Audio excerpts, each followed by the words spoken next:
नमस्कार दोस्तों।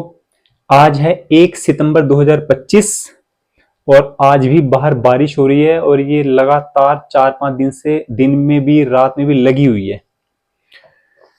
खैर, आज विदेश्वर संहिता नहीं है।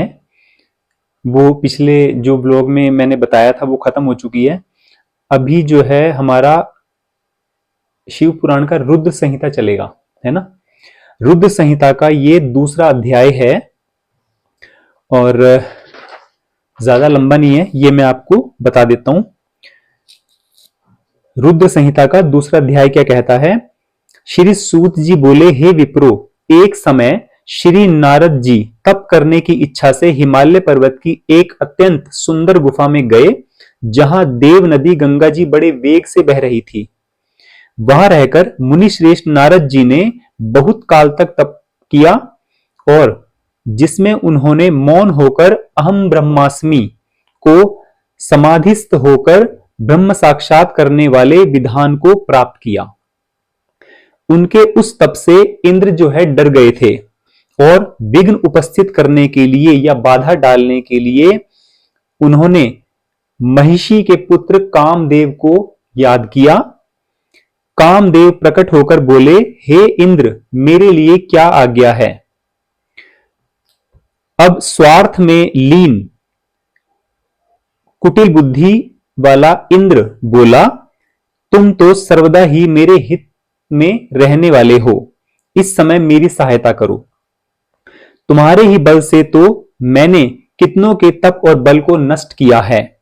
हिमालय पर्वत की गुफा में नारद मुनि तप कर रहे हैं, कहीं वे ब्रह्मा जी से मेरे राज्य की याचना ना कर लें, इसलिए तुम उनके तप को नष्ट करो। कामदेव जी नारद जी का तप भंग करने के लिए चल दिए। वहां पहुंचकर उसने अपनी संपूर्ण कलाओं की रचना की और कार्य प्रारंभ कर दिया, परंतु नारद मुनि के चित्त में कुछ भी विकार नहीं हुआ और भगवान शिव की कृपा से इंद्र का गर्व नष्ट हो गया। कारण यह है कि इसी स्थान पर पूर्व काल में भगवान शिव ने तप करके काम को जलाकर भस्म कर दिया था और कामदेव की पत्नी रति को यह वरदान भी दिया था और यह कहा था कि यहां पर काम का कोई भी प्रभाव ना होगा। यानी कामदेव सिर्फ एक ही जगह में जो है अपना प्रभाव नहीं दिखा सकते थे और वो जगह थी देव नदी गंगा जी, जहां बड़े वेग से बह रही थी। हिमालय की एक बहुत सुंदर गुफा थी, उसका नाम नहीं है, उसका नाम शिव पुराण में लिखा नहीं है। मैं उसको ढूंढ के फिर भी आपको शॉर्ट के थ्रू बता दूंगा। इंद्र विस्मित होकर नारद जी की प्रशंसा करने लगे। भगवान शिव की कृपा से नारद जी फिर कुछ काल तक वहां तप करते रहे। उसके बाद काम को जीतकर नारद जी गर्वित हो गए, यानी उन्हें अहंकार हो गया और शिव की माया से मोहित होकर अज्ञानियों के समान उस वृतांत को कहने के लिए कैलाश पर्वत पर भगवान शिव के पास जा पहुंचे।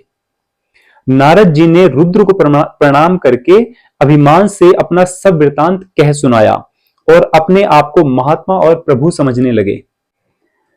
इस पर भगवान शंकर ने नारद जी से कहा, यह बात तुमने जो मुझसे कही है तुम हरि से मत कहना, यानी भगवान विष्णु के आगे तुम ये बात अर्थात ये वृतांत मत कहना, इसको गोपनीय ही रखना। किंतु भगवान शिव की माया से मोहित नारद जी ने इस बात को हितकर नहीं समझा।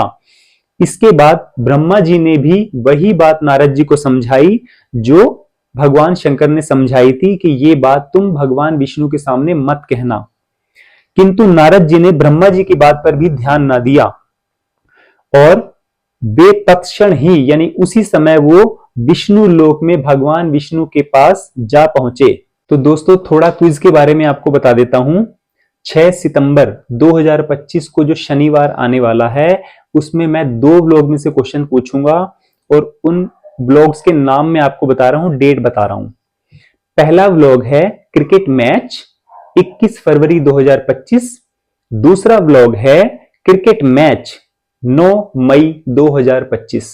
ये 2 ही ब्लॉग हैं, मैं इन्हीं में से अपना क्वेश्चन रखूंगा। भगवान विष्णु ने नारद जी को वहां देखकर उनसे पूछा कि इस समय तुम कहां से आ रहे हो और यहां कैसे आए। हे मुनिवर, तुम धन्य हो, तुम्हारे आगमन से मैं पवित्र हो गया हूं। यह भगवान विष्णु ने नारद जी से कहा। विष्णु भगवान के इन वाक्यों को सुनकर अहंकार से चूर नारद मद सहित अपना सब वृतांत उनसे कह बैठा।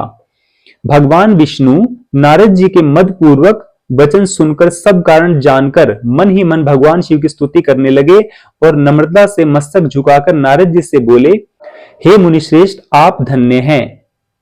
काम मोह आदि तो उनको सताते हैं जिनके हृदय में तीनों देवताओं की भक्ति नहीं है, परंतु आप तो नैष्टिक ब्रह्मचारी और सर्वदा ज्ञान वैराग्य वाले हैं।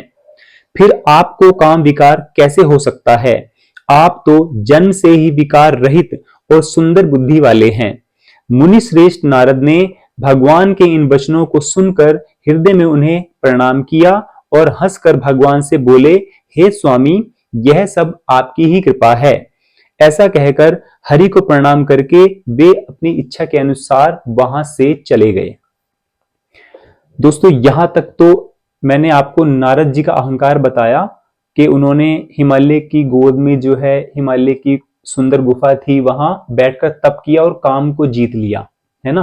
क्योंकि काम को इसलिए जीत पाए क्योंकि भगवान शंकर ने कामदेव को वहां भस्म किया था। इसके बाद जो आने वाले अध्याय है वो बहुत ही इंटरेस्टिंग है, वो मैं अपने नेक्स्ट व्लॉग में बताऊंगा क्योंकि व्लॉग में ज्यादा लंबे नहीं करना चाहता हूं। तो अगला तीसरा अध्याय रहेगा रुद्र संहिता का। तो अब दीजिए इजाजत। जय श्री राम।